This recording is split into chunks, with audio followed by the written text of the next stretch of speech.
I was hurting so much. I think that I don't know, I just didn't want to feel. I hadn't dealt with feelings my whole life, really. You're listening to Rise Above, a Rogers Behavioral Health podcast, where we sit down with Rogers experts who are changing the way the world views mental health and addiction.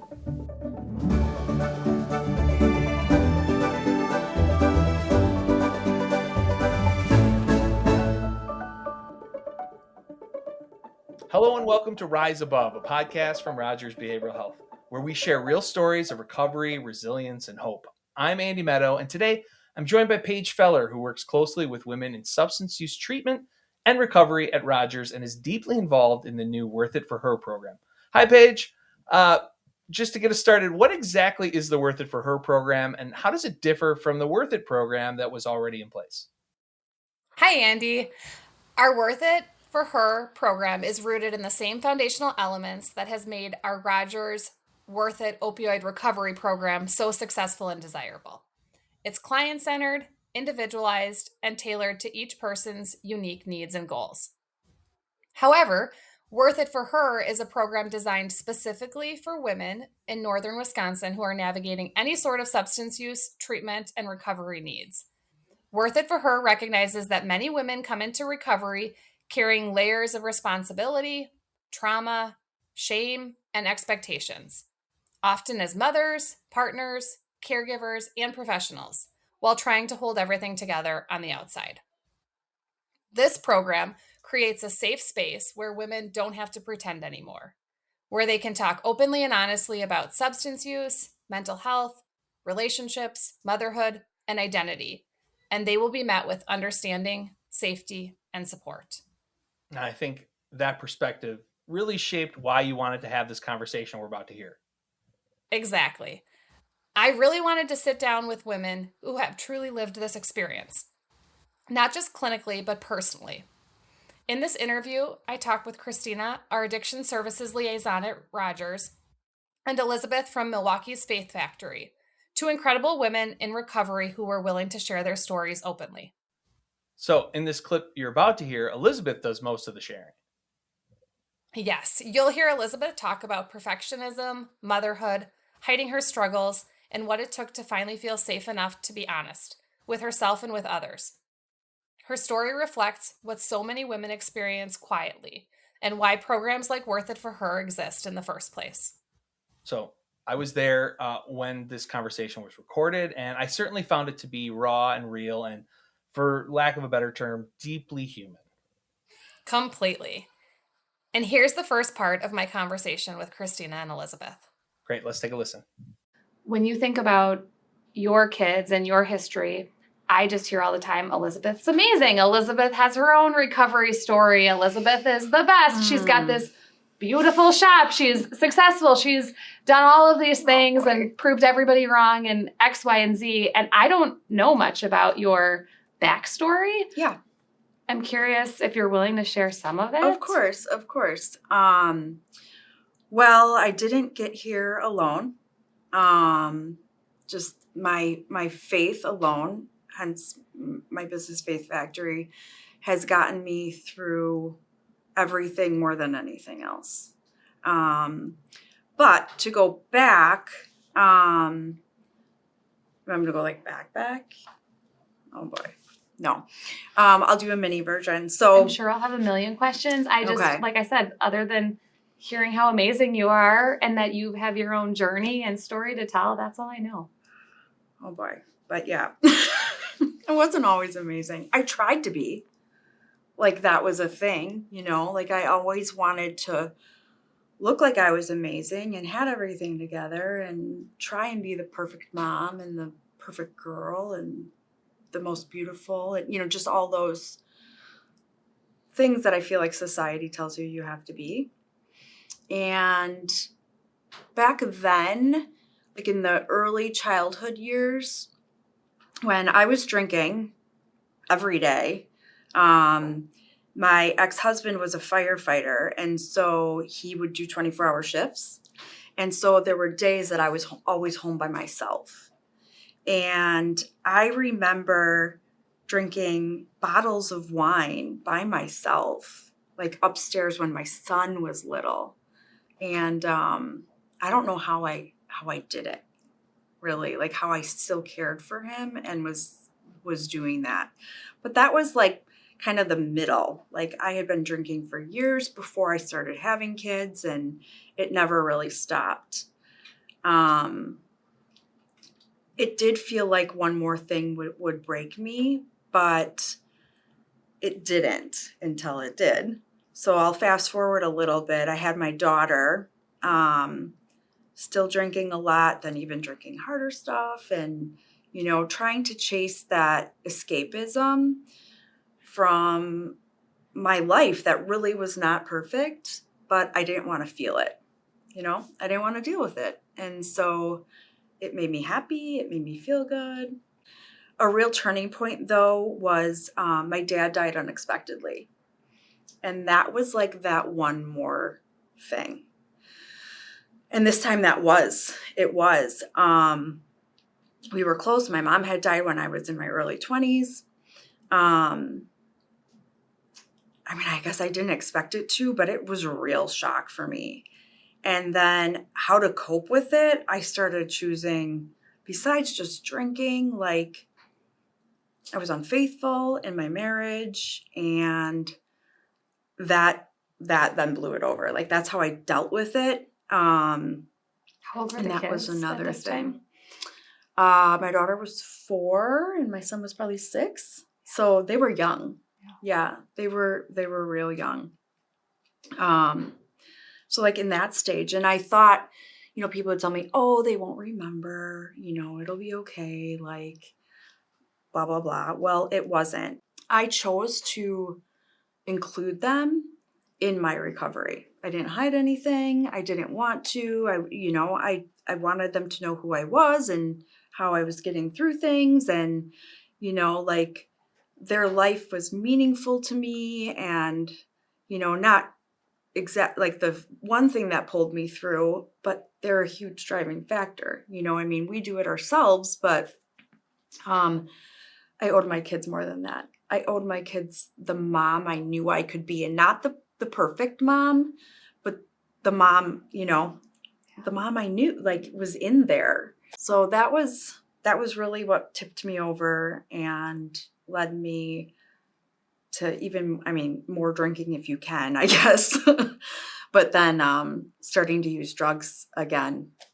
And I couldn't believe I went to that point. But I was that miserable with my choices that, I mean, I didn't want to live anymore. If it wasn't for my kids at that time, I don't know, I don't think so. I remember calling my ex-husband one time from my apartment and telling him that I didn't want to live, I was going to do this, whatever. And I faintly remember myself where I was. And thankfully, he called like the police or whatever to do a well check, and they came. What was hard is my kids then, okay, for the next like 5 years-ish. I'm not gonna do all the math right now, but okay. In the coming like 3 or 4 years, maybe 5 years, that I was still using the situations I had them in, just what I was putting them through, and not even really thinking about it, was like things that I really struggle with now. You know, like some of that shame and guilt. More, I mean, I feel like more so for them than me, especially because now it's starting to show. And not that I caused that, you know, with my kids, but they definitely do try to blame me. And that's really hard too, because it's like I've been so open and honest with you. Like, how can you blame me? I don't know. But it's that one thing that kids will use to stab you in the heart when they want to. Well, and anyone, I think about even just the idea of being vulnerable, it puts us at a risk of someone knowing and having that information and doing with it what they choose. And that applies to treatment. It applies to acknowledging this is a problem. It applies to so many different things. And then, I'm curious how Christina's story piggybacks or doesn't, because I'm sure there's a lot of similarities and differences. Prior to everything really coming to the surface and saying, this is it, I need help, what did it look like to the world? It was Your messy. closest friends, the people who knew you, could they see all of this? Or do you think you really had that facade going for you that you looked like the wonderful mother that you wanted to present as? In the beginning, yeah. For the years leading up to my dad dying. I had it all together. I think my ex-husband, might have thought that I was drinking a lot, but again, he wasn't home all the time. So he didn't even know. I could easily hide it. I mean, I eventually got to drinking boxed wine, which was like low, because I'm like, I don't know. I just, I get it. It was expensive, No, and it was like, I just, doing this. But I remember being at the grocery store, and I'd buy 3 boxes of wine at a time. And so I could, if I drank like almost a whole one in a night, I could switch it so that it didn't look like I drank that much. You know what I mean? So it was even like he didn't know the depths of your struggles. Nobody did. In general. Nobody really did. And we will be right back. For those who serve on the front lines, support should meet you where you are. Rogers Firewatch is a mental health program designed specifically for veterans and first responders. Built by people who understand your experiences, Firewatch offers proven, effective care with a flexible schedule to help you work through trauma, stress, and life after service. You've had others' backs. Now it's time someone has yours. At Rogers Firewatch. To learn more, go to rogersbh.org. And now back to the interview. It must have been so isolating. It was. It felt like, I don't know, I was hurting so much. I think that I don't know, I just didn't want to feel. And that would just eventually, enough wine would click me like out of my reality to just kind of just be, which made it feel better. I hadn't dealt with feelings my whole life, really. And so to really have those at the forefront was like any depth I could go to hide them and deal with them. So yeah, it was isolating. It was painful. I wanted help, sort of. Because eventually then I did try PHP. And then I did go through Harrington at Rogers. But thinking back on that, I was learning everything and I really liked it. It was this super cool experience. But inside I was like, nah, like I wasn't ready, I wasn't ready to like stop fighting myself. But then after that is definitely looked messy. Super messy. I mean, my ex-husband took my kids for a while because of the environment I was putting them in. He wouldn't allow them to be with me until he felt it was safe, that I was sober. And so we took precautions to make that happen so he could be confident. That was heart-wrenching. But then after that, I was hiding it. I would drink when they weren't with me, or use. And once I moved out of there and I got into this other relationship that turned out to be absolutely horrible, which is just kind of the thing. Like, I don't know what I was looking for in that, but I didn't think he would fix me, but I don't know. It was just anything at that point? Probably anything to probably feel love or acceptance or being wanted. So you just take what you can get, I guess. I don't know.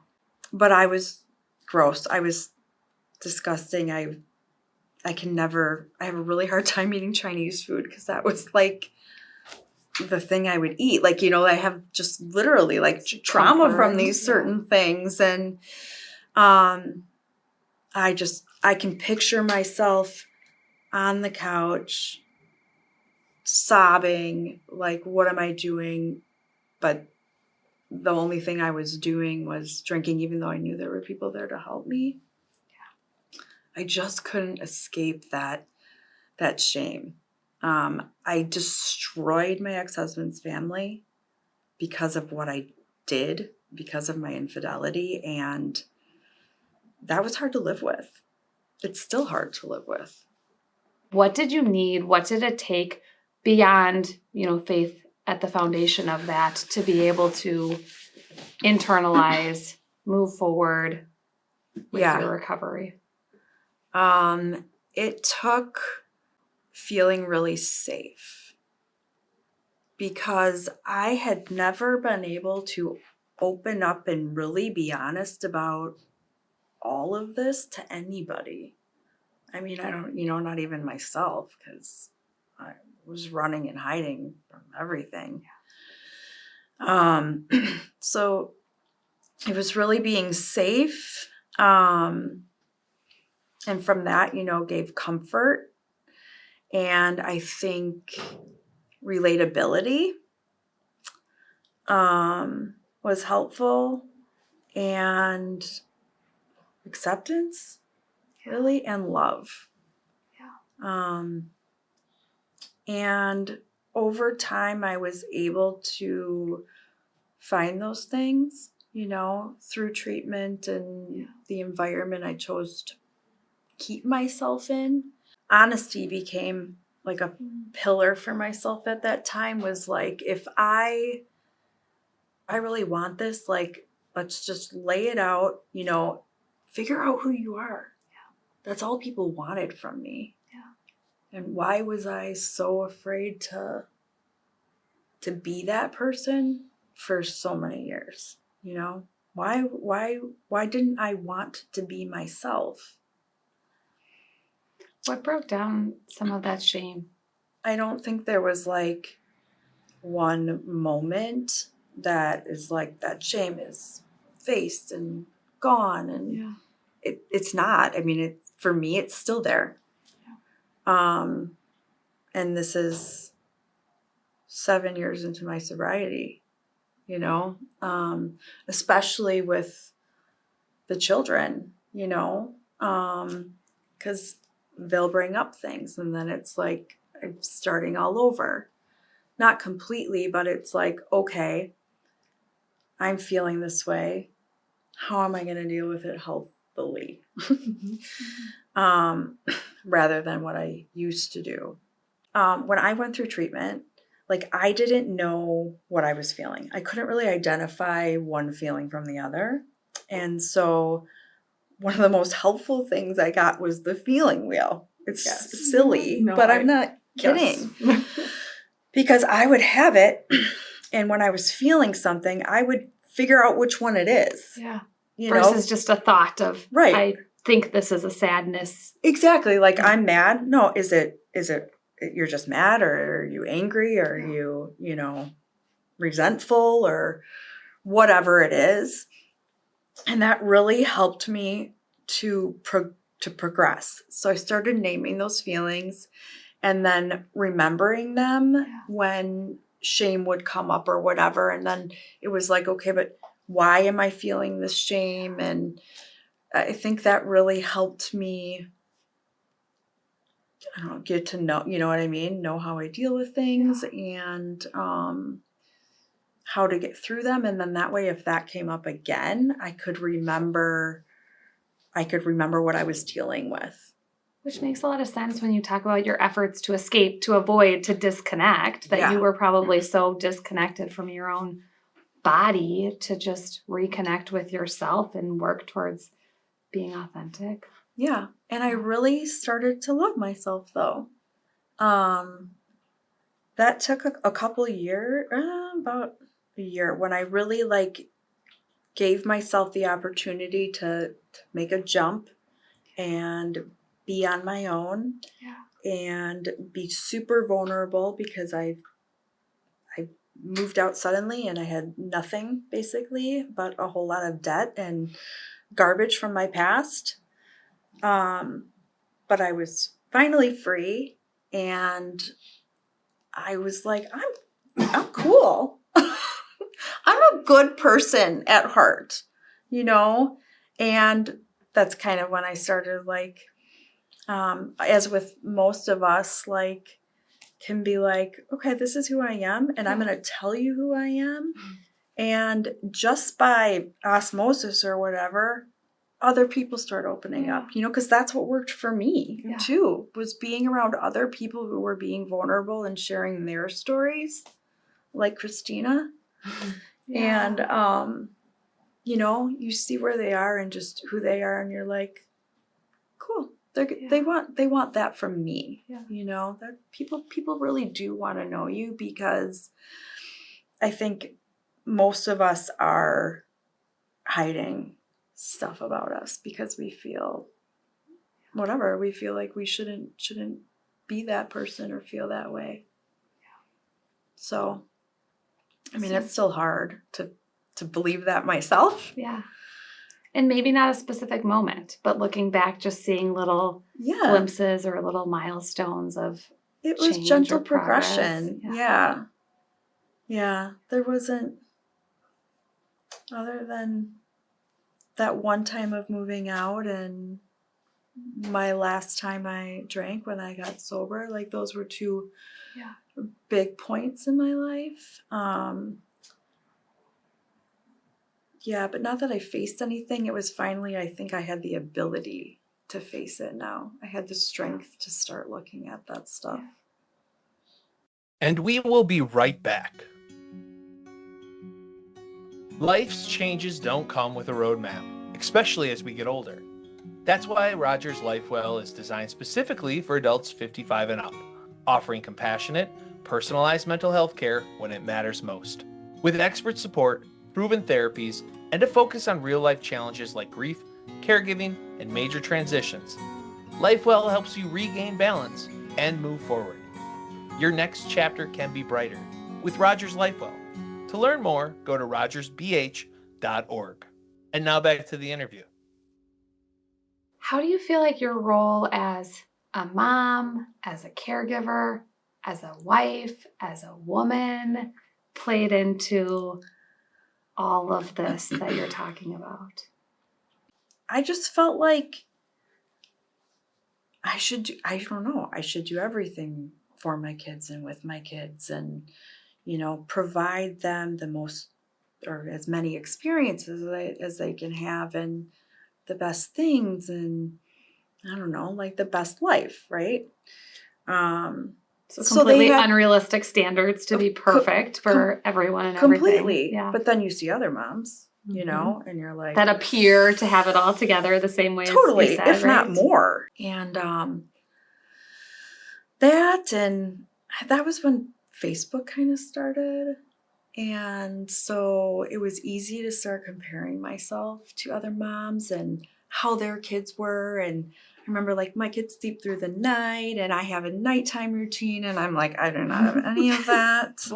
You know, I'm picking up the baby, and it is just messy. I never had a consistent routine with them, which I kind of liked because we just did what we did.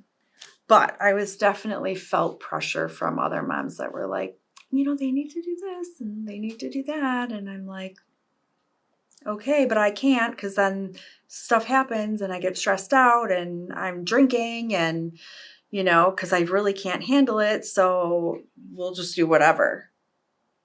We'll just do whatever. It's hard. It's hard being a mom. It's even hard now. Comparing my kids to other kids at that age, you know, and how the moms too are like, oh, they're going to college and, you know, they have their whole life planned out, and my kid's really good. And, you know, like, I say all the time, I tell my neighbors, I tell my friends, if only we could all just be authentic about what's actually going on, I right? know. Like, I'm a complete mess today. This is my family. This is my life. We would realize that nobody has it like they present, No. and it's so much. Well, and that's the thing too, is like, I know they don't have it now because you know what I mean? Yeah. I know I don't have it all together, and you can lie about it if you want Yeah. to, but I definitely know something's going on because we all battle with something at every time. Like, there's always something. And I feel bad for the people that are choosing to hide it because I know that they're hurting in there somewhere. You know, there's a reason they're choosing to cover it up, and you know, you might see it manifesting in other people in different ways. You know, not that you can say anything, but you pray for them, and but it doesn't make it any easier for me. But you know, I mean, it's just it does maybe because I still feel relatable. Yeah. You know, I mean, I still feel the pressure. Maybe heard and understood and not so alone Yeah. in it all, and able to have slightly more realistic expectations. Yeah, especially because the people I choose to surround myself with now are more like me, and that makes life a little bit easier because we can do it together. You know, I don't feel so alone. Wow. Well, listeners, you've been listening to part of Paige's conversation with Christina and Elizabeth, both with stories shaped by struggle, courage, and healing. Elizabeth's story is such a powerful reminder that recovery isn't about becoming perfect. It's about becoming honest and authentic.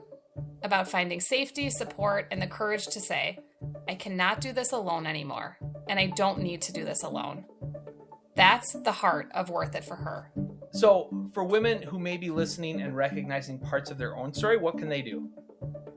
If any of this resonates with you, whether you're struggling with substance use yourself or supporting someone who is, Worth It for Her offers treatment designed with women's lived experiences at the center. You can learn more or reach out by visiting rogersbh.org or by calling 844-582-7827 to talk with someone about options and next steps.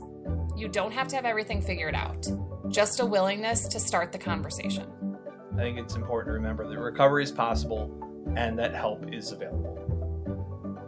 And to Christina and Elizabeth, thank you so much for trusting us with your stories and for reminding other women that they are not alone and that they are truly worth it. And for the listeners at home, thanks for listening to another episode of Rise Above, a podcast from Rogers Behavioral Health. Be sure to like and subscribe to be notified of new episodes. And as always, if you or someone you care about is struggling with a mental health or substance use disorder, visit rogersbh.org for a free mental health screening. Until next time, thanks for listening.